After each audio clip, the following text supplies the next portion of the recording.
dear Jesus, would you teach me to do it like you did? And I've shared a little bit over the last few days some of the stories of how this happened. But you see, I always saw another city. And this morning I shared about one young man called Winston, and how he was sent to guard me. I started a youth club in the walled city. And when the power of God fell upon him, how he came to know Jesus. He spoke in tongues and he prayed himself off opium. And I thought, great. I always thought it would be like this. I mean, why believe in God if you're not expecting him to do this stuff? I mean, don't, by the way. I mean, go completely off God. It would be better to go completely off him than not to expect signs and wonders. Not to expect him to intervene in a sick and hurting world. Expect. He wants to do this so much. Expect.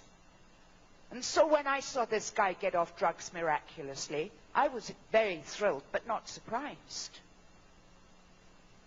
After all, the moment I believed in Jesus, he was going to be God or not. So not half.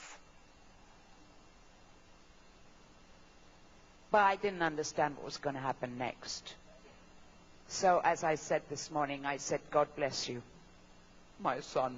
Be fed, be clothed, be warmed. Go and stay with the nice guys, you know. And, of course, he didn't know any nice guys except me. And he was a triad leader. And we had no believers at this point. And so later on I took him into my home, and that's when all the troubles began. Because I found that when he believed in Jesus, all his friends queued up and said, well, if Jesus has changed him, I'll believe in Jesus, and I'll come and live in your house too. And because they always went together. And when I said that this morning, and when I say it tonight, see if you can catch what I mean. Because they do go together. I'll believe in Jesus and I'll live in your house. They do go together. They do go together. It isn't, I'll come to your meeting.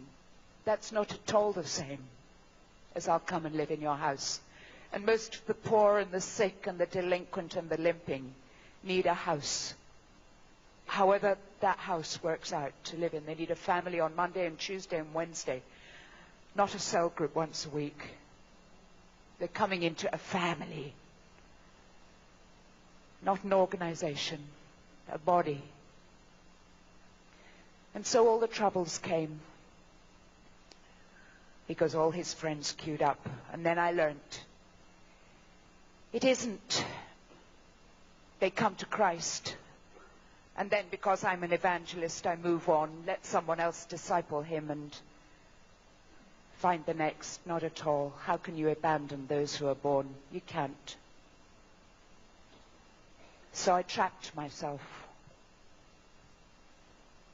And instead of being an evangelist in the streets, became a very reluctant and not very good house mother. I don't think I was cut out to be. I love it when I get Valentine's cards from our brothers. I hate it when I get Mother's Day cards. I just don't think of myself like that, you see. I don't think of myself as a mother in the Lord at all, you know. I don't know what I am, but I really did not enjoy staying in the house looking after all these guys. I wanted to be out in the street preaching, but I hadn't got anyone else. This is why, by the way, I'm completely unsympathetic to people who talk about this is my ministry.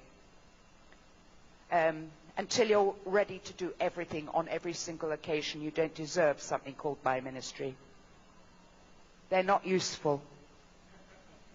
People who are specialists before you're willing to do everything. And of course it's not my ministry being a house mother, but if I'd led people to the Lord, who else was going to look after them? So my house got full up. Oh, so many difficulties. This is just to encourage you, you guys. You know, because if you win these kind of people to the Lord, they don't grow up in a day. Your children need 18 years with 2 parents. And these people need as long as they need, which may be long. And they don't need us to be disappointed because they're not next year's youth leader. By the way, don't do that to them. They need security and safety, not prominence.